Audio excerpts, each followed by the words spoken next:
Hi, everybody, and welcome back for another chapter of Sri Nisargadatta Maharaj's I Am That. And today we will be looking at chapter 55, Give Up All and You Gain All.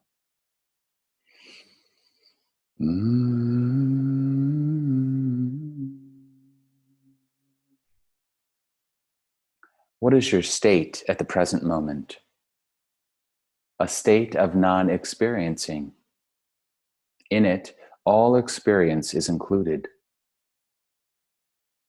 Can you enter into the mind and heart of another man and share his experience? No. Such things require special training.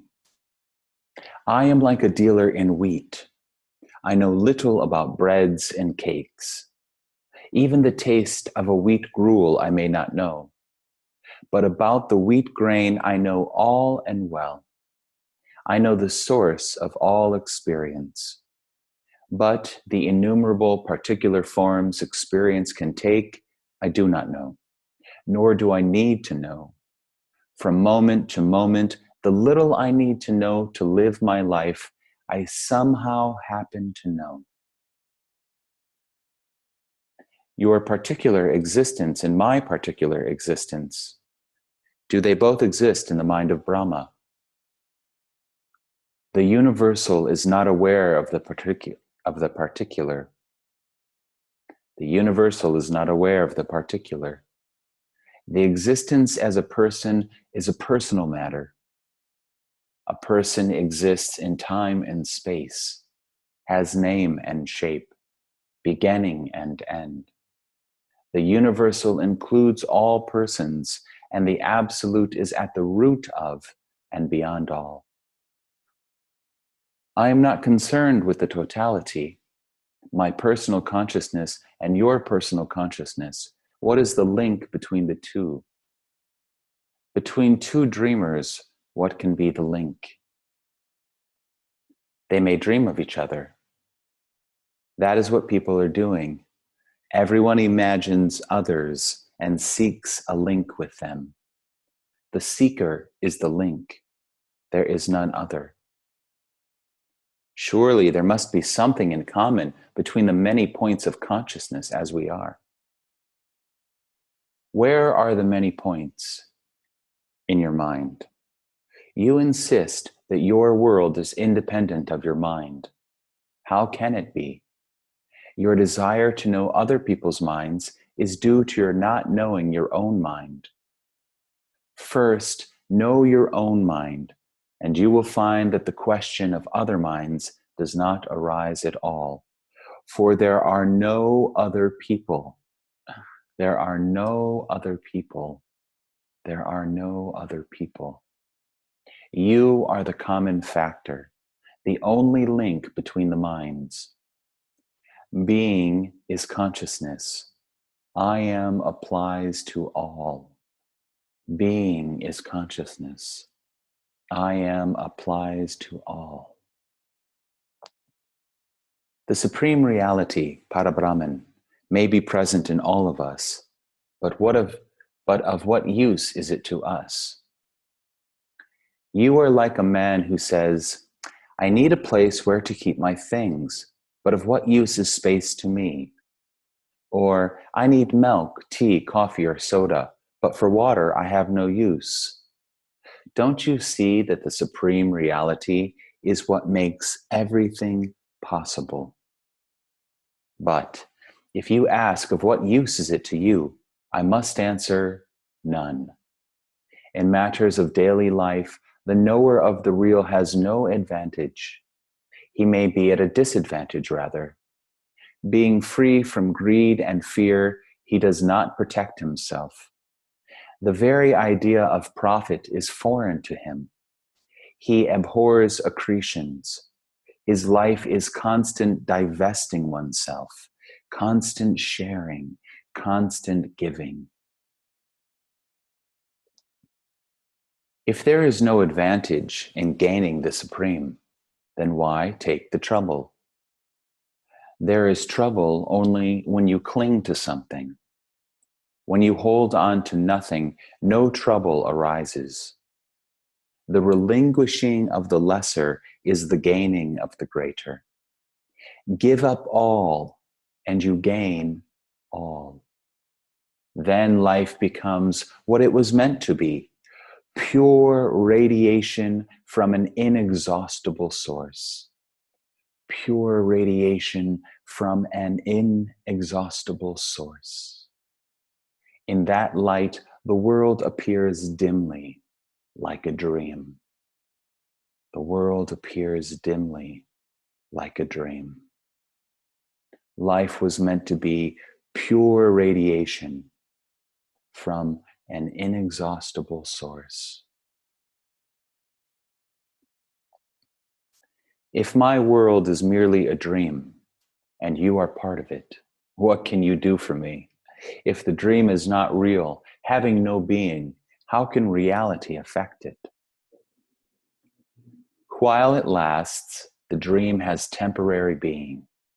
It is your desire to hold on to it that creates the problem. Let go. Stop imagining that the dream is yours. You seem to take for granted that there can be a dream without a dreamer, and that I identify myself with the dream of my own sweet will. But I am the dreamer and the dream too. Who is to stop dreaming? Let the dream unroll itself to its very end. You cannot help it. But you can look at the dream as a dream. Refuse it the stamp of reality. You can look at the dream as a dream.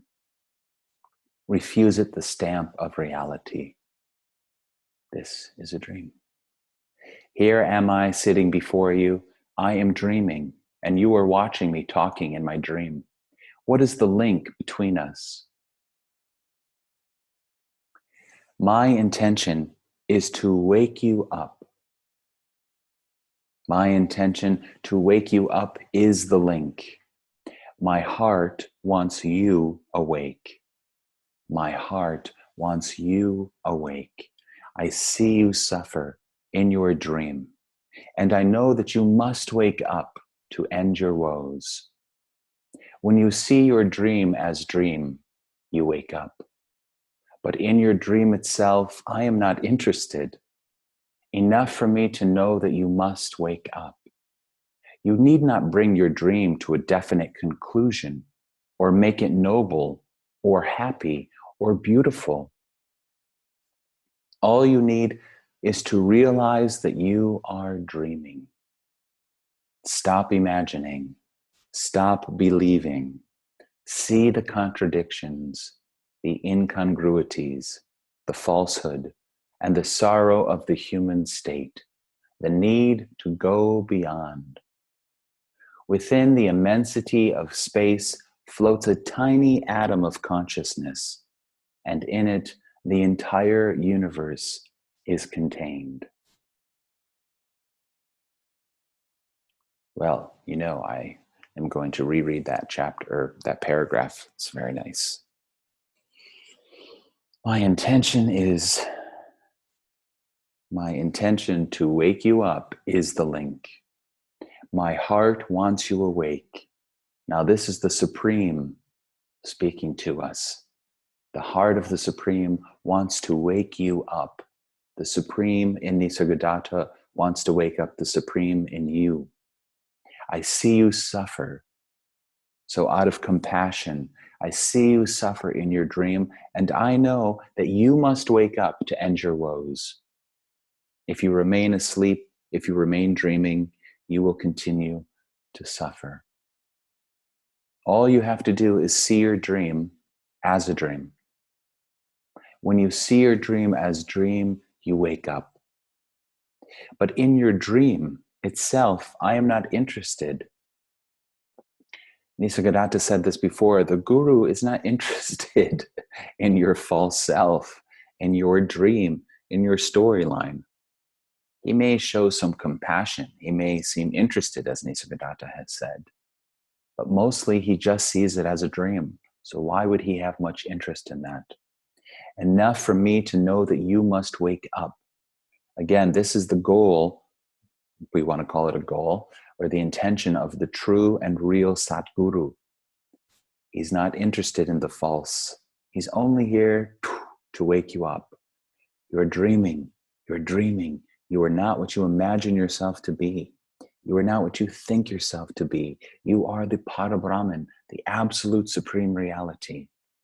This is the only function of the true guru, is to wake you up.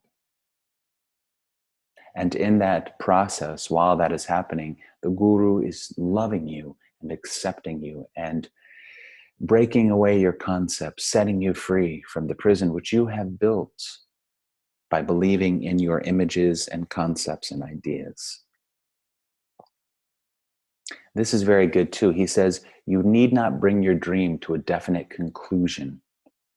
We feel like we have to fix our lives. We can't end them until they're fixed, until they're perfect, until they're beautiful, noble, special, whatever it is.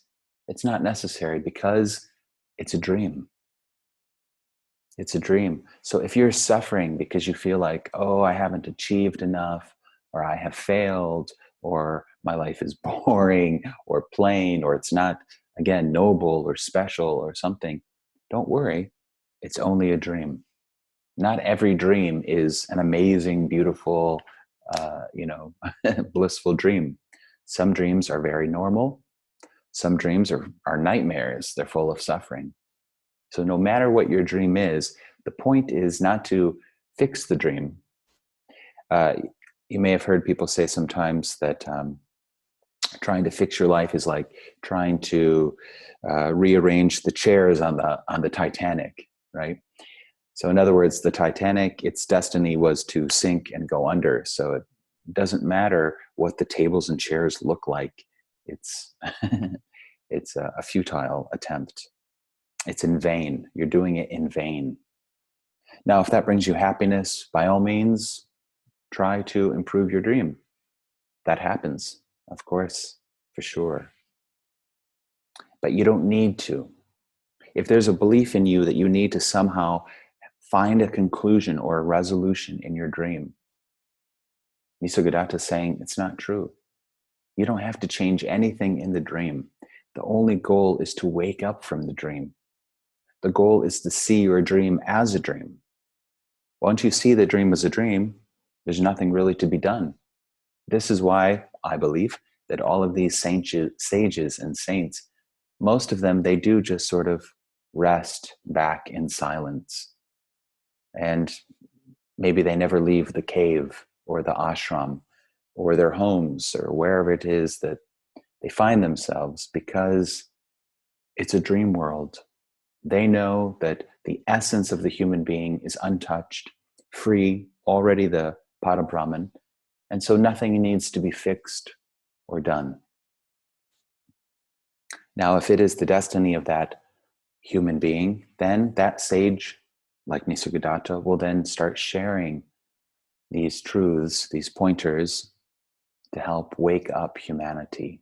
And look, Nisargadatta is still doing it, not just through my videos, of course, but if you go on the internet, Nisargadatta, Ramana Maharshi, many beings are all over still waking people up, still telling them, look,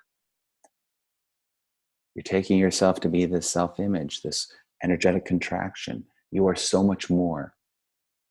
You are so much more than a small, limited person. You are the absolute supreme reality, the source and origin of life.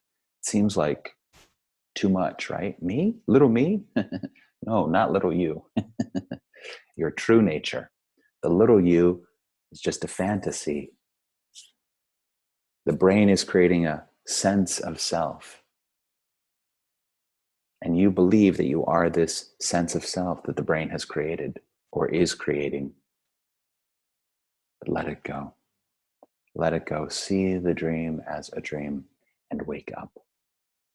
So you do not need to bring your dream to a definite conclusion or resolution or make it noble or happy or beautiful.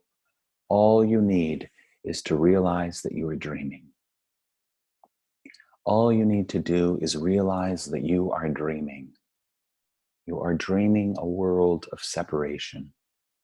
where there is none. All is one. Advaita, one, not two. God alone exists. God is the totality of consciousness. You are Parabrahman, the Absolute Supreme. So stop imagining. Stop imagining. Image maker, I have seen you. Stop imagining. Stop making these images and stop believing the stressful thoughts, as Byron Katie says. Stop believing the false, stressful thoughts which aren't true. Question your thoughts. Most of them, Nisargadatta has said, you can just disregard. They're, out of the 60,000 thoughts that the brain creates each day, most of them are not necessary. Making breakfast, eating lunch, going to work, actually, little thoughts are needed, really. See the contradictions that the mind creates, the incongruities, the falsehood, and the sorrow of the human state, the need to go beyond. Gate, paragate, parasamgate, bodhisvaha. Beyond, beyond, beyond. Within the immensity of space floats a tiny atom of consciousness, and in it, the entire universe is contained. Amazing.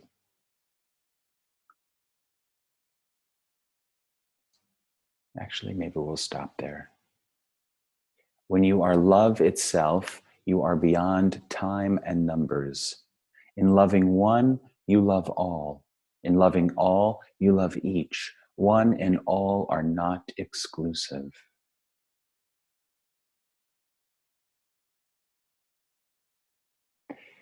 Freedom from all desire is eternity. Freedom from all desire is eternity. All attachment implies fear. I must hold on. For all things are transient, and fear makes one a slave. This freedom from attachment does not come with practice. It is natural when one knows one's true being. Love does not cling. Clinging is not love. Clinging is not love. Love has no need to cling, to grasp. Grasping comes from fear. Attachment comes from fear. So when you realize your true nature, most of these things, samskaras, conditioning, these fears and desires, they just melt away. There's nothing more for them to hold on to. They melt away and disappear. There is nothing to gain. Abandon all imaginings and know yourself as you are. Self-knowledge is detachment. All craving is due to a sense of insufficiency. When you know that you lack nothing, that all there is you and yours, desire ceases. There is nothing to practice. To know yourself, be yourself. To be yourself, stop imagining yourself to be this or that. Just be. Let your true nature emerge. Don't disturb your mind with seeking. You're never going to find it out there. You're never going to find it here. Stop trying to find yourself in thought, in images, in imagination. You can only find a false self. A false self for sure you can find. Yeah, there I am, that little image, this belief, this bundle of desires and fears, as Nisargadatta calls it. Just be. Rest as awareness. Rest as being, as aliveness, as presence. Stop seeking, because that which you are seeking is you, your ultimate true nature.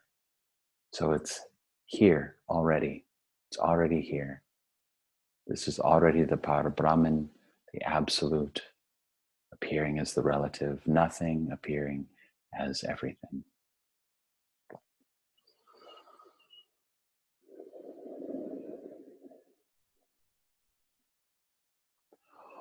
Om Sarvesham Svastir Bhavatu.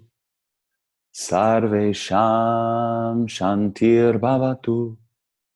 Sarvesham Purnam Bhavatu.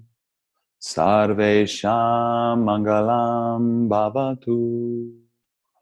Om. May auspiciousness be unto all.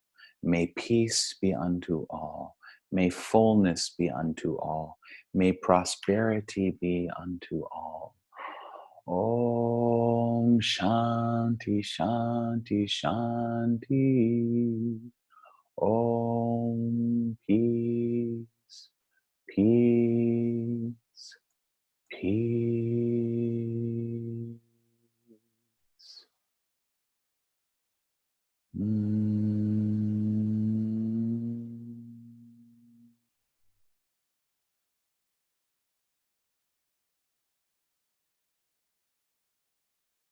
Thank you, Nisargadatta. Thanks, everybody. See you again.